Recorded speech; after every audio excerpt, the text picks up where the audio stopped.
Welcome back, everybody, to the Peer-to-Peer Policy Pod. This is Brian Morgenstern here with Sam Lyman, exposing Operation Choke Point, parenthesis S, because there are multiple choke points. We'll talk about the Bitcoin Strategic Reserve, fact-checking the fact-checkers, and much more this week. Sam, where can we get started? Yeah, you hit the nail on the head there. New year, new abuses from the Biden White House. So, Brian, you and I, we've been beating the drum about Operation Choke Points, plural, for many months now. And it's recently been uncovered just the extent to which the Biden administration was pushing for Operation Choke Point 2.0, which, of course, is the debanking scandal. The word debanking has officially entered the mainstream of the American political lexicon, and recently Coinbase submitted FOIA requests to uncover the full extent of the debanking scandal. Let's pull up this first tweet here. So Nick Anthony over at Cato, he had a really good thread that really digs deeper into just how much the FDIC in particular was pushing for debanking. They were pushing for multiple banks across the country to pause cryptocurrency related activity. And in particular, they were targeting Bitcoin transactions and Bitcoin companies. As these FOIA requests revealed, this was a letter from FDIC. The proposed product is apparently an avenue for bank customers to engage in crypto asset activity, specifically Bitcoin transactions, through a third-party arrangement. As a result, we respectfully ask that you pause all crypto asset-related activity. So a lot of passive-aggressive language in there. We respectfully ask. I think respectfully, when people say respectfully and then they say something offensive, is the new no offense. Sort of referencing With all due respect, yeah, with all you're an due a-hole.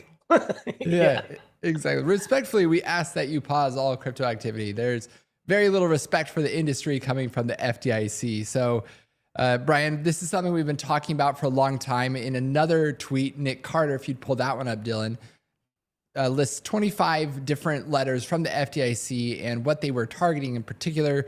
They were going after banking products like trading and custody, Bitcoin-backed loans, Bitcoin cashback rewards. So really anything Bitcoin related or crypto related in any way was a target of the FDIC. Brian, what do you make of these recent revelations? And I think in many ways it validates what you've been saying for a long time. Yeah, certainly. And this is not an issue that I'm unfamiliar with. We had to deal with this when I worked at the Treasury Department, and we had to work with industry representatives and regulators on a fair access to banking rule because this was going on for years, where companies that the regime viewed as politically disfavored were having their bank accounts closed due to political pressure. This, of course, put it in context. Throughout the COVID pandemic, people like Jay Bhattacharya were having their social media accounts throttled because people didn't like what he was saying, even though it was true. Closing the bank accounts of gun manufacturers, payday lenders. There were certain government contractors that had contracts with, for example, ICE, Immigration and Customs Enforcement, were facing pushes for debanking. Throughout the SEC's crusade on emissions, second and third degree emissions, saying if you use too much electricity, you're bad for the environment, so you shouldn't have a bank account. I mean, it reached levels of absurdity that really do take some creativity to reach. So this has been a huge scandal that the mainstream media largely was either ignoring or actively covering up. And now it's really hit the mainstream with the help of Mark Andreessen and Joe Rogan. But this has been something that I've been paying attention to and working on for many years. So it's kind of, I don't want to say it's gratifying to be proven right because it's such a scandal and it's so terrible for so many of these companies. But at least we're adding sunlight, disinfecting through sunlight. And of course, we wrote an op-ed about this, about the various choke points that certain actors in the government were using to try and handicap companies and actors that they didn't like. So, Dylan, do we have, there it is, for anybody who wants to read our article in The Hill, Debanking Nearly Killed Tech, but Congress and Trump Can Save It. In this, we go through the various choke points. So one I mentioned was deplatforming political opponents. One is putting pressure through bank regulators to have bank accounts closed. And then the third choke point that we point out related to energy and how the government tried to essentially cut off the ability of Bitcoin mining companies to have energy contracts. It is totally crazy. It is counterproductive in terms of the economic competitiveness and strength of the United States. But these are three really important issues: information, energy, and bank accounts and money, where the government was trying to go after its perceived political opponents. So these are issues that I think the incoming administration needs to focus on. Hopefully, with the appointment of David Sachs leading the crypto and AI advisory board, they can dig into some of these issues and make sure that these obstacles are never allowed to happen again. Because you cannot have political discrimination in business or against private actors. It is totally corrupt. It is downright Soviet. And hopefully the United States will figure this out with the incoming Trump administration. Amen to that. Brian, I'm curious what your thoughts are on this analogy. When we hear of debanking, it reminds me so much of rumors of shadow banning back in the old days of Twitter before Elon took over. There was this consensus and this sort of open secret that different actors on Twitter were being shadow banned, or the algorithm was actively suppressing their content. It seemed very obvious to people in conservative circles, and liberals constantly denied it. There's a lot of parallel there between shadow banning and debanking. It's something we've been talking about for years, as you mentioned.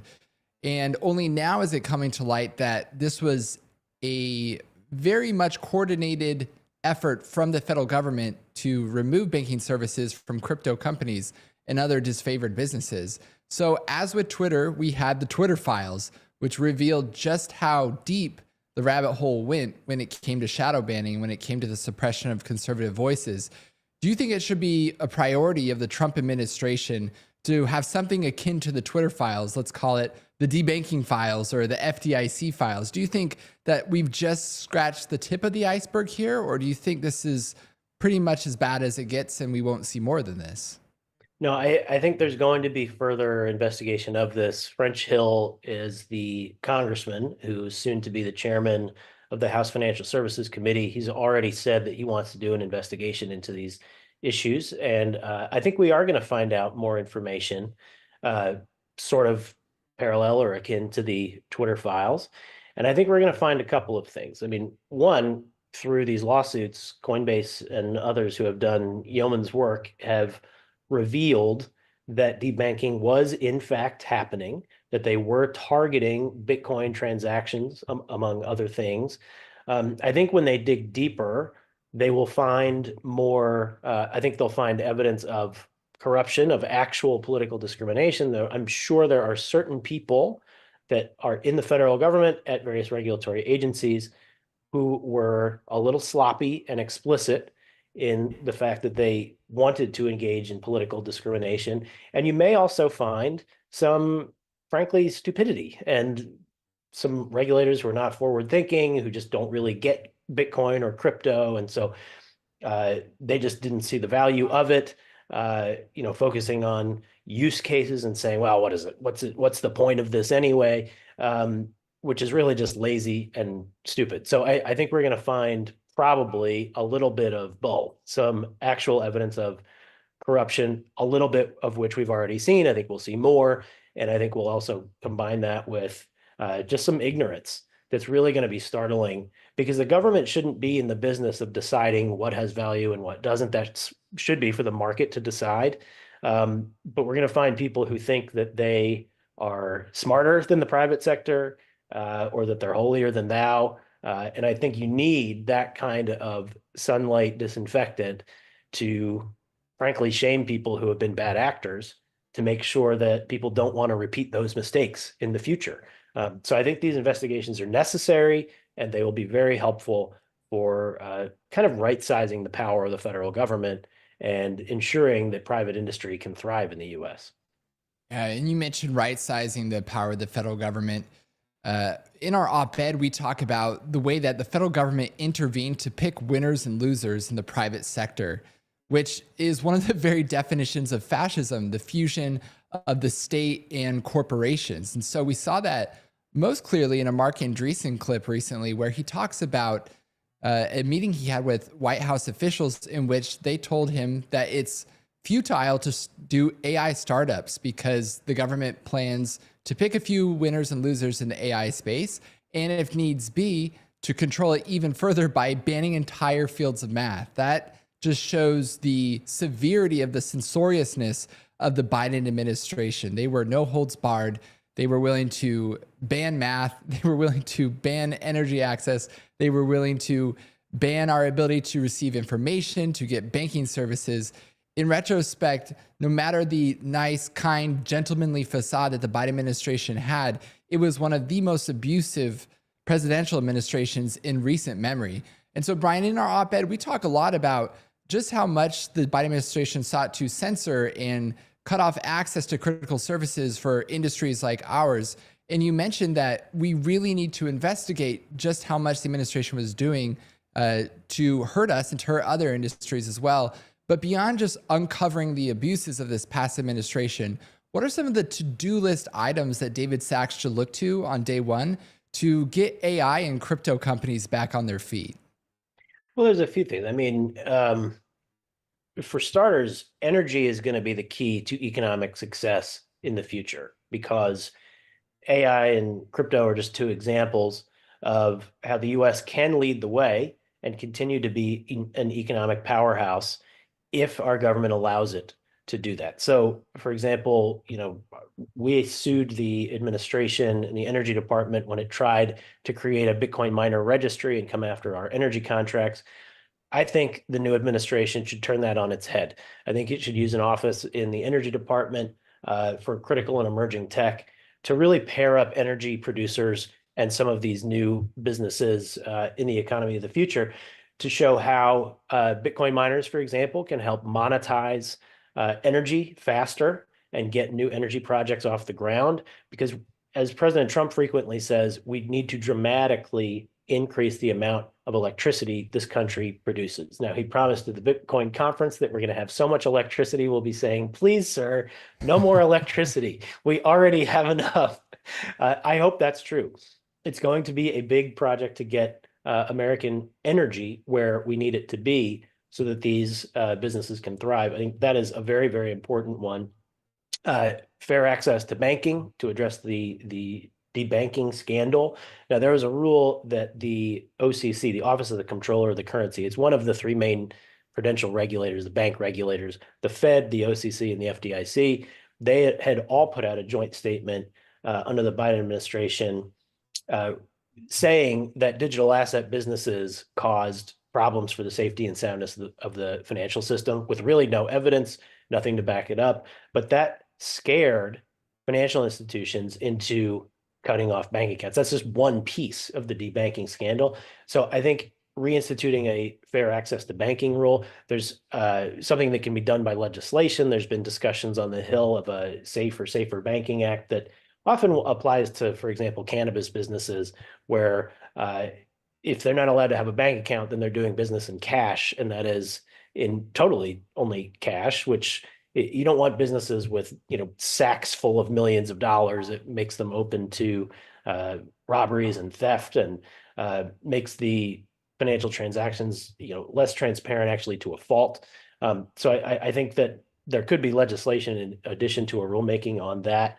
I think we've seen some correction with just in the private sector with Elon Musk buying Twitter, exposing the Twitter files. I think you're now seeing some corrections with other social media platforms. Zuck at Meta came out and said that he's going to stop the fact checking by some partisan fact checkers and actually engage community notes the way X does. I think that'll go a long way to stopping the censorship of big tech. Senator Cruz also announced that there's going to be investigations in Congress regarding political censorship. So we'll see how that plays out. So there's a number of things to do. It's a bit of a convoluted, complicated to-do list, but it's really, really necessary to keep the U.S. at the forefront of competitiveness for this economy of the future. Yeah, there's a lot to do. David Sacks will have his hands full. He's also joined by Bo Hines, of course, who will be executive director of the Crypto Council. And between the two of them, I'm confident that we can get both AI and crypto back on their feet. So in the last couple of weeks, we've seen the dominoes really start to fall for the anti-crypto army. Just to refresh people's memory, it wasn't that long ago, a little over a year, that Elizabeth Warren really took aim at the industry and rallied a huge chunk of Congress, about 20% of Congress, to send a letter to the White House, encouraging the White House to target the crypto industry even more so than they already have.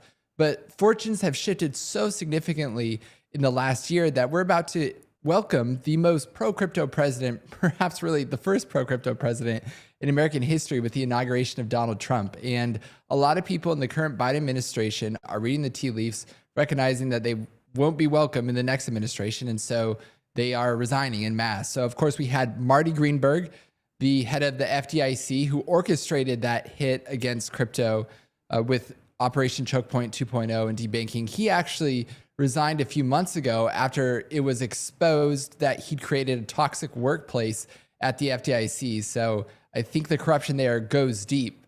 So Marty Greenberg is gone. Of course, we know that SEC Chair Gary Gensler is planning to resign as well.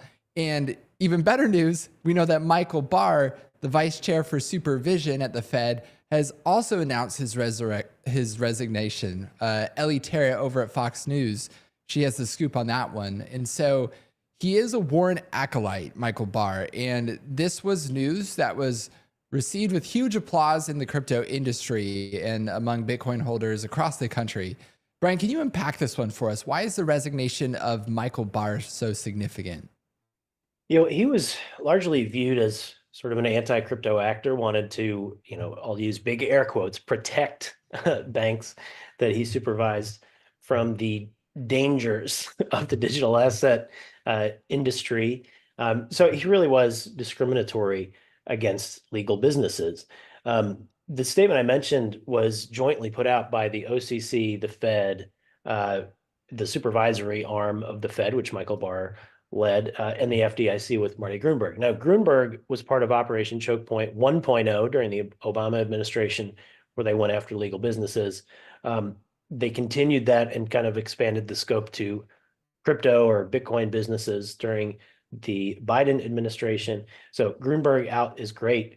Michael Barr was certainly an accomplice in that effort, so him leaving is great. I would expect there to be turnover at the OCC as well, since typically an incoming Treasury Secretary and presidential administration will make changes at the OCC as well. So I think we're going to see wholesale change in the prudential regulators, which is absolutely needed. We need more forward-thinking people who are willing to do things like regulatory sandboxes, or simply step back if a business is legal and it's a successful business. I mean, they're not posing threats to any banks. So these regulators need to get back into their lane, and hopefully we'll maybe have some legislation that circumscribes their authority. And with a wholesale change in the personnel, we always say personnel is policy at these regulators. I think we're going to have a much more fair and forward-leaning regulatory apparatus for the Trump administration. So really, really good news. Glad to see all of these things changing hands. In addition to those, of course, you mentioned Gensler leaving the SEC. Paul Atkins is the new nominee. He has been on the advisory board for the Digital Chamber and working on digital asset issues for a long time. I think he has the right view of capital markets and securities regulation. And Ross Benham, the chair of the CFTC, also announced that he's leaving, so Trump will have an opportunity to appoint a new CFTC chair as well. That's the Commodities Futures Trading Commission, which regulates commodities. Bitcoin is largely viewed as a commodity, so there could be some impact there in a positive way. So it's a new day in America, and as Trump says, hopefully we're seeing the beginning of a new golden age, particularly with digital assets and AI and some of these more, like I said, the economy of the future. It needs to thrive in America, and to do that, we need to have a government that is going to foster innovation and competitiveness. Yeah, fingers crossed on that one. And we want to shout out congressmen like Zach Nunn, who are exposing the abuses of people like Marty Gruenberg, Gary Gensler, Michael Barr for many months before these things really became, before they caught the attention of the public itself. Let's play a clip from Zach Nunn in which he exposes some of these abuses. You've all engaged in an anti-crypto crusade during your time here, and I think it has sent a chilling factor to many institutions, particularly our digital assets and innovation, that they can't do business here in the United States. Do you each recognize that you have been a primary indicator in why over the past 4 years we've seen 14% of the industry leave the United States at a loss of more than $3 billion? Would you each accept some culpability in that? Your non-answer is answer enough for many of us here.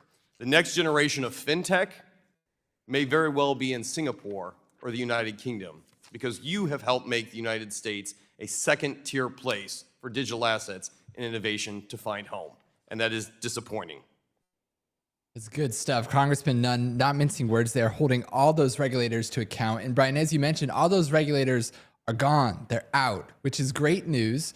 My one concern, though, is that just because the heads of the agencies are leaving doesn't necessarily mean that the bureaucrats who are staffing those principals are leaving themselves. So this last week, we saw a really interesting thread from someone you know well from the last administration, Joshua Steinman, in which he warns that at the National Security Council, there was a risk of the NSC being snowed. It's slang in DC to say that the council was at risk of having holdovers from the previous administration that would continue to execute the will of the predecessor, that would continue to undermine Trump at every point and to do everything they can to enact the agenda of the Biden administration. So Mike Waltz, the incoming NSC advisor, he was very keen to say that on day one, we are going to root out the deep state from the NSC.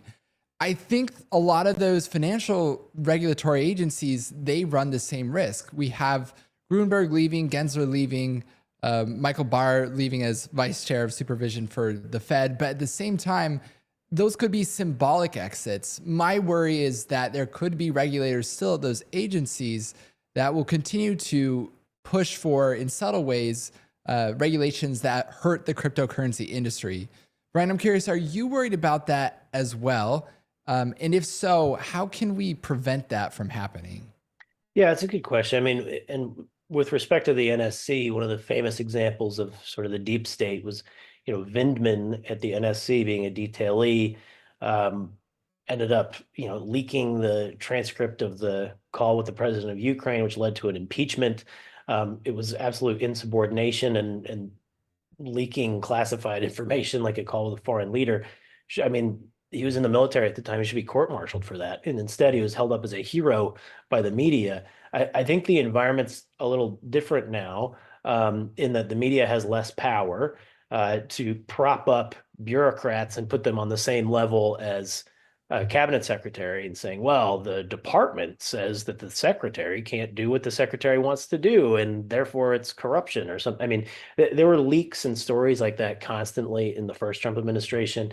So it's going to take really strong leadership at these agencies to disempower the people who want to subvert the agenda. And it's going to take aggressive pushback publicly when these leaks and efforts to subvert end up coming to light. I think they know a lot more now than they did 4 years ago. So I'm hopeful that the incoming administration this time is going to build on the lessons it learned to really take control of these agencies. Another issue was, the first Trump administration was a little slow to staff up. They wanted to streamline government and be fiscally responsible. So they didn't fill a lot of political positions. But what happens when you don't do that is you have acting people leading certain offices, and they become kind of director level or acting deputy assistant secretaries and things like that.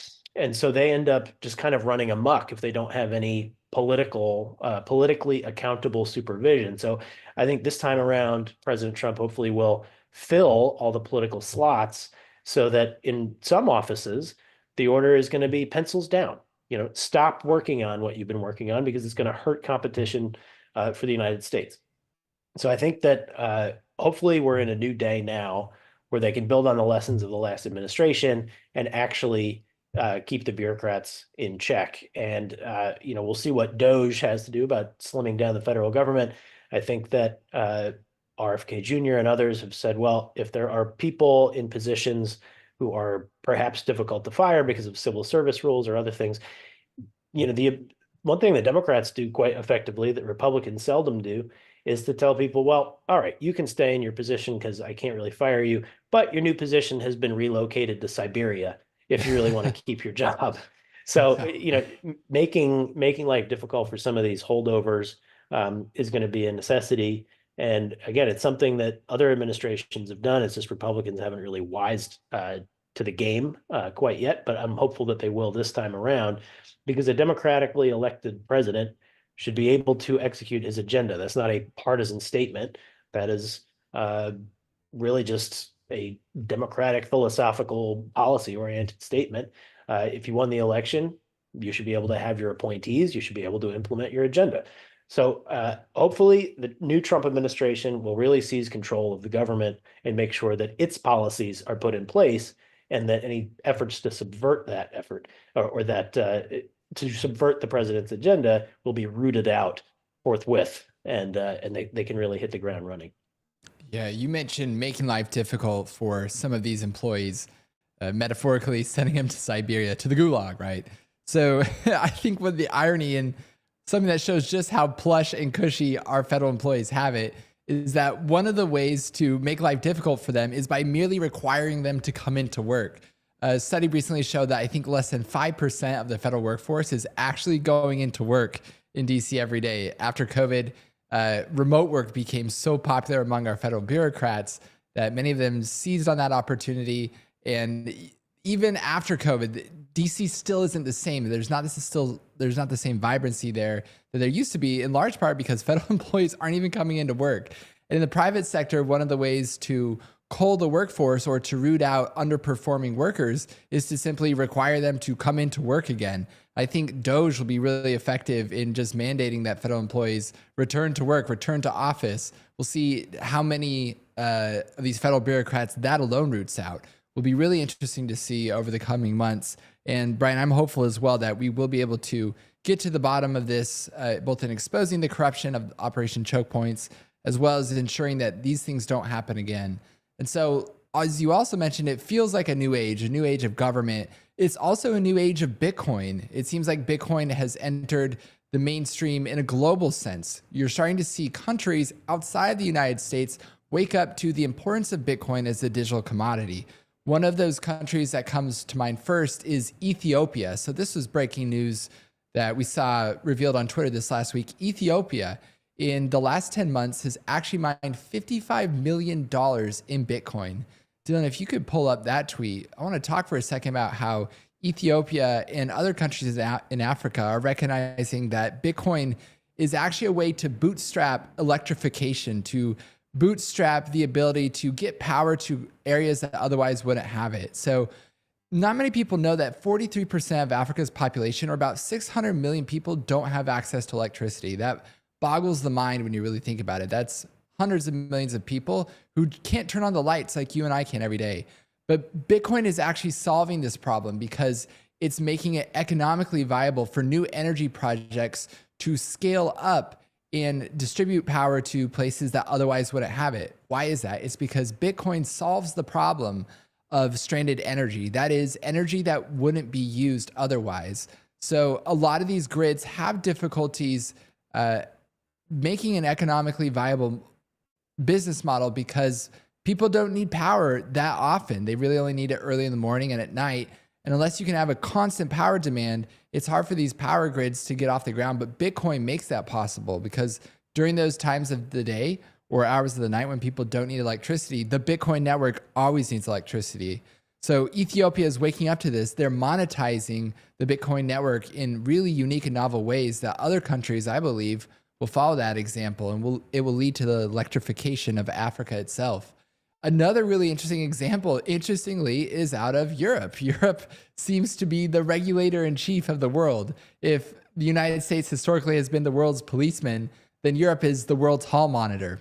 But we know that there are some people in Europe who recognize the utility of Bitcoin. One of those people is Sarah Knafo. She's a prominent French politician, and she gave a fantastic speech before the European Parliament. just a couple of weeks ago on the subject of Bitcoin. Dylan, do you mind rolling that tape? 3 years ago, across the Atlantic, the president of El Salvador decided to invest in Bitcoins for his country. At the time, he was ridiculed by the political class and the IMF. He now shows a 100% return, with hundreds of millions of dollars available for his people, for security, and for the sovereignty of his country. The whole world is now getting ready to take advantage of this revolution in decentralized finance. Donald Trump is going to create a strategic reserve of Bitcoin for the United States. Jerome Powell, the chairman of the US Federal Reserve, is now talking about digital gold. Bitcoin is skyrocketing. And what about the European Union? What is the European Union doing? It's squandering our money on unbelievable waste. It continues to accumulate tragically inflationary deficits. It insists on regulating, taxing, and holding back. It's time. There you go. People across the Atlantic starting to become orange-pilled and holding the European Parliament to account and the European Central Bank and talking about how inflationary deficits are hurting not only the United States, but countries across the world. Everybody's feeling the pinch that comes from inflation. So, Brian, this is fascinating. Ethiopia, France, and then lest we forget the United States itself. Donald Trump is going to be inaugurated in just several days here, and he's talked extensively about the possibility of creating a strategic Bitcoin reserve. My question is, do you think that that strategic Bitcoin reserve will really happen in the first year of the Trump presidency? And what role do you see Bitcoin playing on the global stage over the next decade? Well, I'm very hopeful that it will happen quickly. The president did make that promise at the Bitcoin conference in Nashville this year. He does like to hold events where he says promises made, promises kept.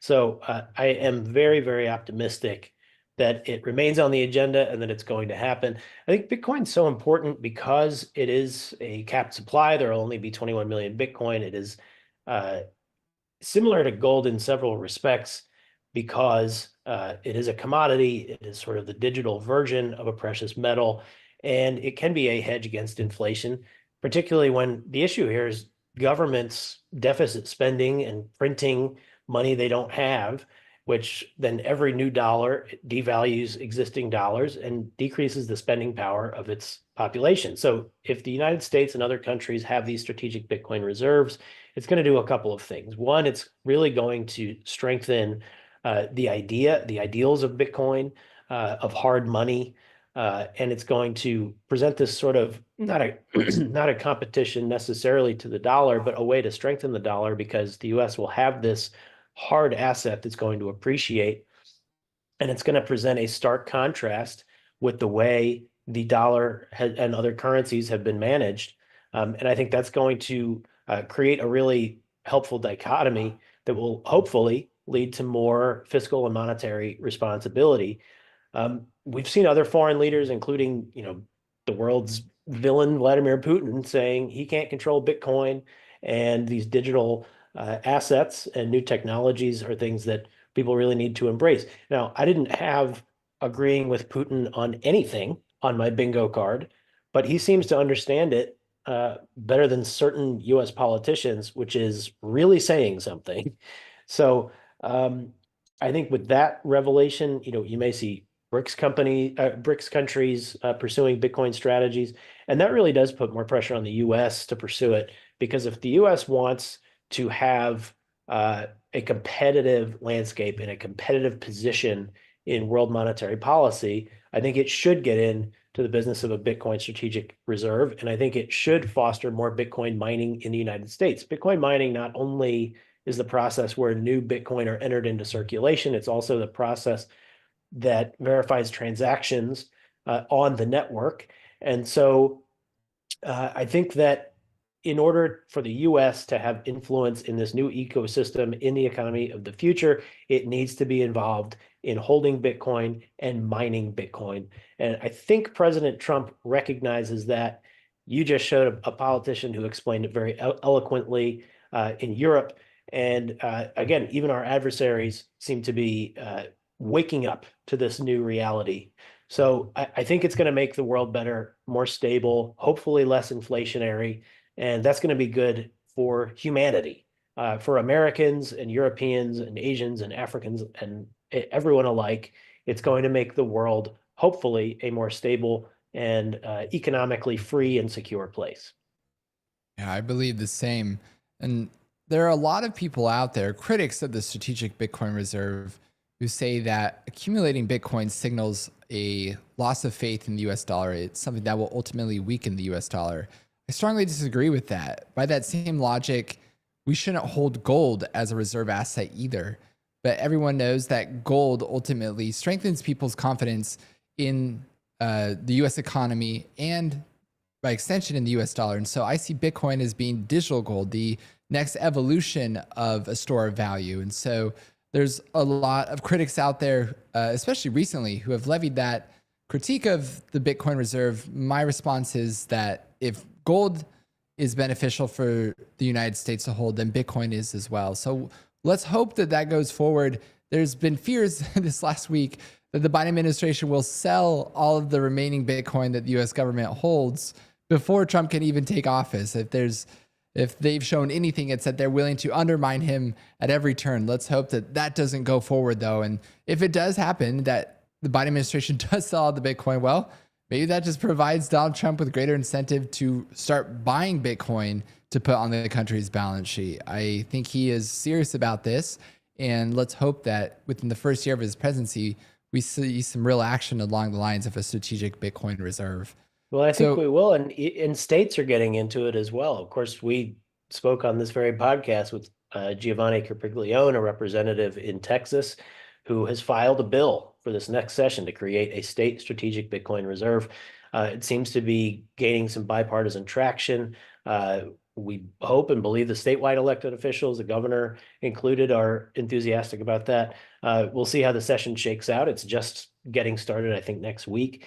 But that's, if other countries and states in America are starting to go down this path, I think it creates even more momentum for President Trump to do that as well. And if the United States does it as a country, I think you're going to see every major economy having to follow suit because they don't want to be left behind, which harkens back, of course, to Satoshi's famous quote in the early days of Bitcoin that you might want to acquire some just in case it catches on. Well, it seems to be catching on, and that's a great thing. Yeah. And states like Texas, or should we say the Republic of Texas, are no small potatoes. Texas has the 7th largest GDP in the world. So them stacking Bitcoin is just as consequential as any nation state stacking Bitcoin itself. Let's hope that that goes forward. I'm optimistic on that front as well. So Brian, just to close us out today with our classic grab bag section, I want to talk for a moment about our national media and the state they're in. And I think there's no better illustration of this than CNN. CNN recently has had a coming to Jesus moment of sorts where they recognize that maybe it behooves them to have the occasional pro-Trump or pro-conservative voice on their show. And just recently, we saw none other than you yourself appear on CNN to give the conservative side of different issues of the day. Let's play that clip. Well, my reaction is that we have seen some disruption. I mean, it wasn't just the oil drilling. It was trying to sell off pieces of the border wall for scraps. So there have been some things behind the scenes where they're trying to cement policies and make it more difficult for President Trump. That's very frustrating for him. So I certainly understand where he's coming from. Is a nice segue from the Biden administration trying to undermine a Bitcoin strategic reserve by selling Bitcoin. And you talked about it on the Situation Room with Wolf Blitzer this last week. What was interesting was you were so outnumbered on the program. You seemed kind of like the token conservative. Tell us more about your experience going on Wolf Blitzer. I'm sure it was a great experience, and Wolf Blitzer seems like a good guy, but I'm curious to know what you think, what your take is on the state of our media today. Do you think it's too late for them to correct course? Do you think they'll succeed in bringing actual balance to national news coverage? Curious your take on all of the above.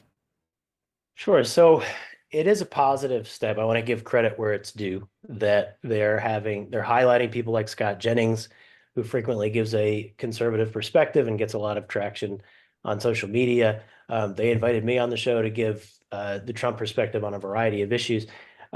I think where there is still room for vast room for improvement is in how they frame things. So the way they teed up that story about the transition was basically that, well, they took it as a given that President Biden was ensuring a very smooth transition, and they're basing that on window dressing, on statements Biden has made that he's ensuring a smooth transition. Well, look under the hood for a second, and I was really the only one on that panel doing it, so I was outnumbered 4-1. So it wasn't really a fair fight. At least they gave me a chance to talk, and I was able to point out that, for example, Biden was trying to sell off pieces of the border wall to hinder Trump's immigration agenda. Of course, some other efforts that there wasn't really time to get into would be they tried to reappoint and confirm an anti-crypto SEC commissioner, which of course would go against Trump's agenda. They have tried to implement parts of their energy agenda, like stopping oil drilling in certain parts where they know Trump wants to open up more oil drilling for energy generation in the United States.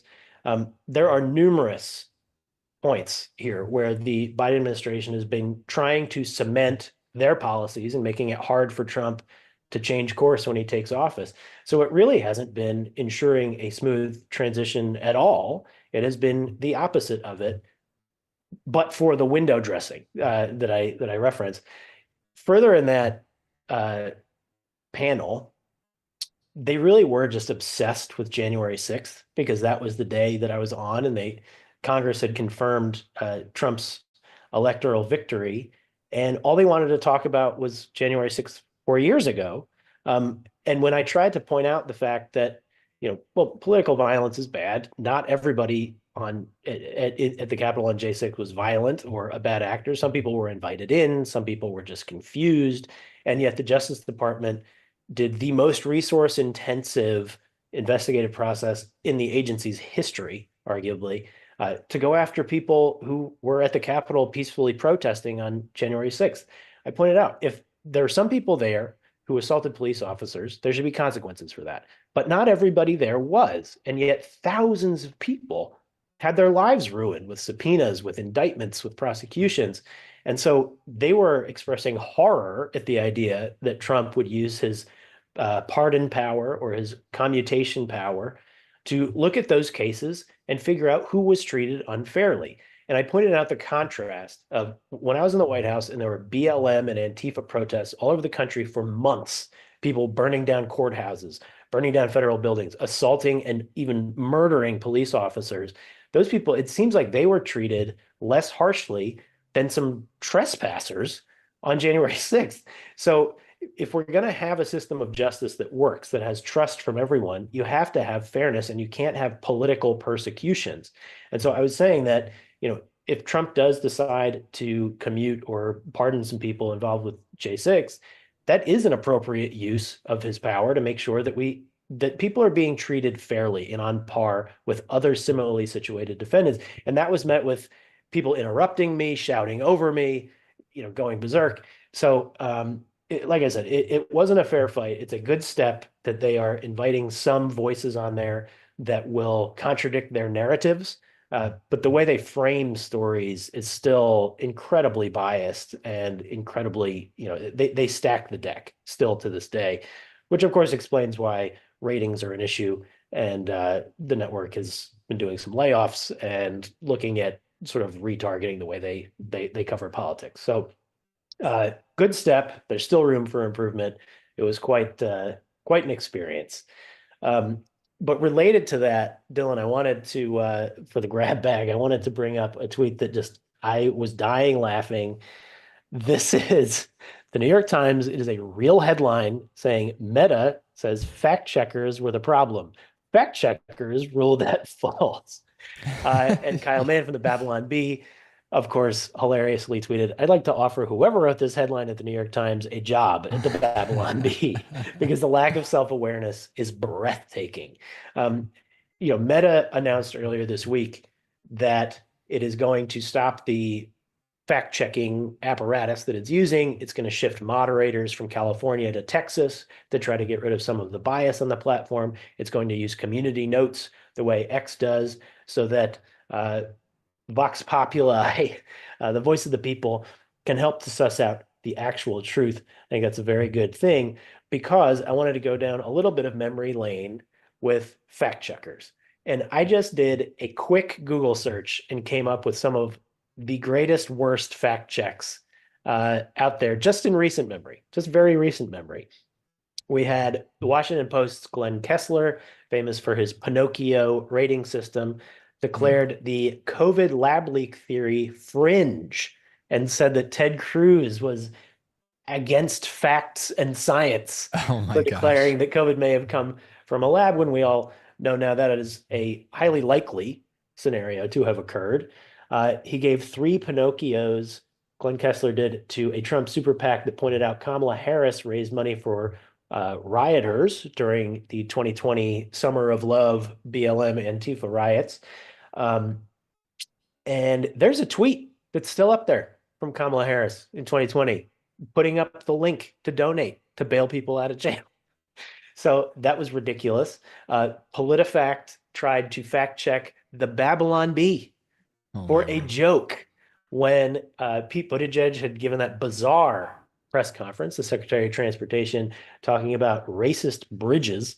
And so the Babylon Bee said that a cargo ship full of building materials was helping to dismantle racism, which of course was a joke, and they fact checked it just beyond parody.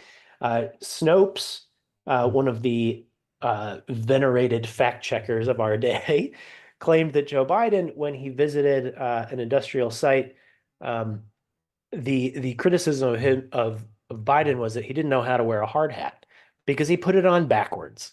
And anybody who's worn a hard hat, we have worn hard hats when we go to our sites for Bitcoin mining. You know, there's a like a buckle and like a mesh segment that you put over your head, and it secures the helmet in the back, and then the bill is in the front. And he was wearing it backwards, obviously. And Snopes claimed that he didn't wear it backward. I mean, it was just like night and day ridiculous. PolitiFact rated JD Vance's statement in the vice presidential debate on immigration increasing housing prices as mostly false. And then in their explanation for why it was mostly false, said almost to the word what JD Vance said, which Oh my was if you gosh. have scarce housing supply and you're importing millions of immigrants, that will obviously increase the supply because supply and demand is economics 101. And yet they rated that mostly false. This is to say nothing of some of the incredible media lies and scandals like Russiagate, claiming Trump was a Russian spy, which we know was complete nonsense. The fact that Trump allegedly called I think it was World War I veterans at a cemetery in Europe suckers and losers. Of course, when I was at the White House, released, I think it was the 27th eyewitness statement from that day saying he never said that. Where are the fact checks on that? We have the Charlottesville hoax, where he said very fine people on both sides. And I'm not talking about Nazis and white supremacists. They should be condemned. Of course, they always cut out that second part. Where's the fact check on that? So these fact checkers have beclowned themselves. And that's why Community Notes is a better way to go, because you can crowdsource good information and get to the truth. So I think it dovetails with the CNN segment. Again, they're taking a step in the right direction, and I want to give them credit for that. But the way they frame these stories is still just absurd. It is the anti-Trump media, and hopefully they'll get to a place where they're just being fair. You know, I don't think Trump is asking for unfair, favorable coverage. He's just asking for fact-based, fair coverage. So I think with getting the partisan ideological fact checkers out of the way, hopefully a world where stories are framed more neutrally, we will have a more healthy democracy in America. I'm not super optimistic that it's going to be perfect. I'm just hopeful that it'll be a little bit better this time around, because the open hostility was ridiculous and led to where we are now with plummeting trust in our media apparatus. So competition is a good thing. Thank you to Elon Musk for buying Twitter, renaming it X, instituting Community Notes. and now Meta following suit. I think this is a very good trend for everybody. So we'll see what happens. That was a long rant. Thank you for putting up with it. But yeah, anything else we need to discuss? Well, bravo. That was a great rant. And this just in, Dylan says he has a picture of Biden in the hard hat. Yeah, that is obviously backwards. Oh, man, that's great. I've never seen that before. I don't know how he didn't recognize that. Lunch I mean, this Bucket is- Joe doesn't even know how to wear a Right. freaking hard Champion hat. of the blue collar class, supposedly. Doesn't even know. That's hilarious. And Oh, nobody man. told him. Yeah. Like, Maybe- wouldn't you say, sir, it's on backwards yeah. before we take the picture? Nope. Maybe they thought it was a style choice. That's right up there with him wearing the MAGA hat. I love it. Yeah. Brian, what you said checks out with a thread I saw from Matt Taibbi this morning. You mentioned the framing issue at CNN and how even though they have conservatives like you on, they still don't know how to break their own frame. And what Matt Taibbi was saying this morning is that these so-called fact checkers are not checking facts, they're checking narratives. So any violation of the narrative, they'll call out, disregarding the facts altogether. And like you said, they've beclowned themselves. There's a reason that Mark Zuckerberg is ditching them. And it's not just because Donald Trump is the president now and he's supposedly trying to curry favor with Trump. It's that he recognizes that epistemic integrity requires a system outside of fact checkers. Fact checkers have revealed themselves to be so clearly biased, and Community Notes gives equal opportunity for people from both sides of the political spectrum to put forward the facts and to let the people decide for themselves. Like you said, Vox Populi, Vox Dei.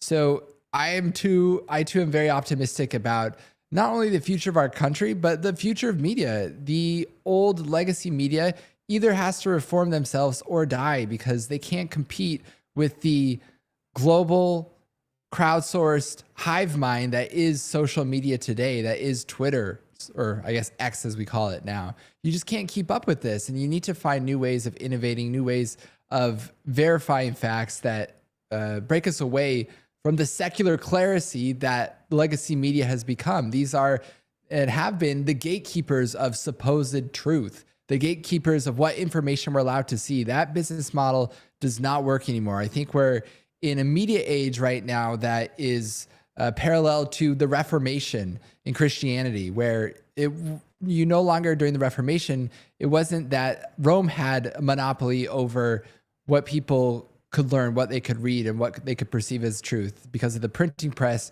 you had a lot of competitors. And I think Twitter is the printing press of our day. It's allowing people to judge for themselves what is fact and what is not. And it's allowing them to search out the information for themselves to verify those claims and to see if they really do hold up to reality, if they really are facts. So I too am optimistic about the future. It really does seem like morning in America again. And yeah, what are we at today? Today's the 10th, so I guess just 10 days away from the inauguration.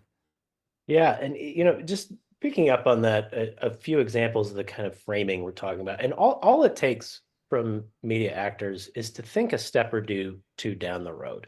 Look, when I worked for the Treasury Secretary and the President, and we were going to come out with some new policy or announcement, we would think, all right, well, what will critics say? What will supporters say? How can we refine this? How can we incorporate necessary contexts? And to date, they still are not doing that, which again, hope springs eternal. But just a few examples of framing from recent years.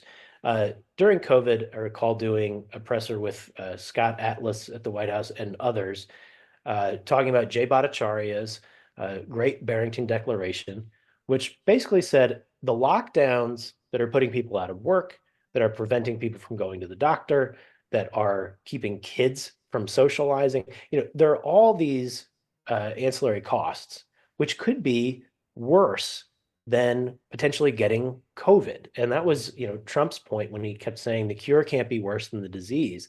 And when we did this presser, I had told the doctors, I said, I'm not sure if you want to do this. Like, I'm not disagreeing with what you're saying, but I'm saying here's how it's going to be portrayed as you're in favor of herd immunity and killing people in service of the almighty dollar and the economy. That's how they're going to portray it. Of course, now with hindsight, they did portray it that way. And it took years to finally get the narrative to catch up to the facts on the ground, which is that people didn't want to be put out of work or out of school. They also believed in protecting the vulnerable.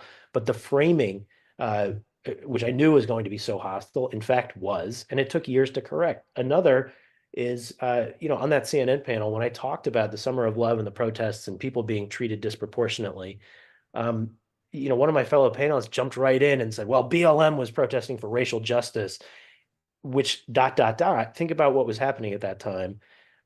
We had the medical establishment saying that BLM protests were okay because why? Because coronavirus knows why you're outside. They know why you're protesting, and therefore the virus won't attack you. I mean, it was just, if we think it's good, then the ends justify the means. So like that kind of framing is insane and toxic, and we need to get away from it. A third was very recent. They tried to play a similar game with Trump during his news conference when he was talking about, Greenland's strategic importance, the Panama Canal's strategic importance. And they said, well, would you use, military or economic coercion to accomplish these goals? And he said, I'm not going to take options off the table. In essence, I'm not going to negotiate with myself.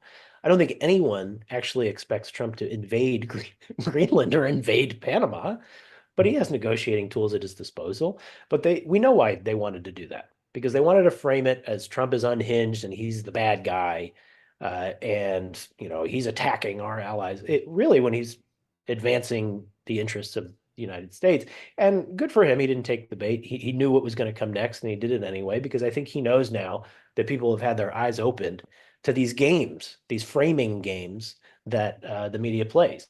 So with their power being sucked away, I was just reading Axios this morning, where it's another screed about how nobody trusts the media anymore, and that's bad for blah, blah, blah.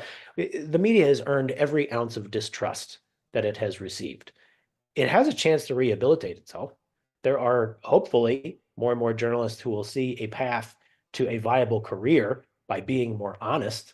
But this just lamenting what has happened and refusing to take any accountability is completely unsustainable. And so I think the people who actually do see the light and opt for a more fair way of doing their job are going to get success in the marketplace. And the people who don't are going to continue to lose credibility, and they're going to be out of a job. And I think that's hopefully one of the ways the economy of the United States and our free society can sort of self-correct. We're seeing it happen a little bit. It needs to happen a lot more, but hopefully we'll get there in the coming years during Trump 2.0, starting in 10 days. Very exciting. Yeah, let the countdown begin. Well, Brian, we covered a lot of territory today, and a reminder to everybody to like and subscribe if you like what you heard here today. Is there anything else we need to touch on before we call it good? I think we covered a lot of ground. This was a good one. Thanks everybody for joining us. And Sam, we got to post our clips on Twitter with a link to the episode, and we got to put them in some of the relevant communities on Twitter, which I am just learning to do because I am old and a Luddite, but we'll get better every week. So thanks for joining us, everybody, for this episode of the Peer-to-Peer Policy Pod. We will see you next time.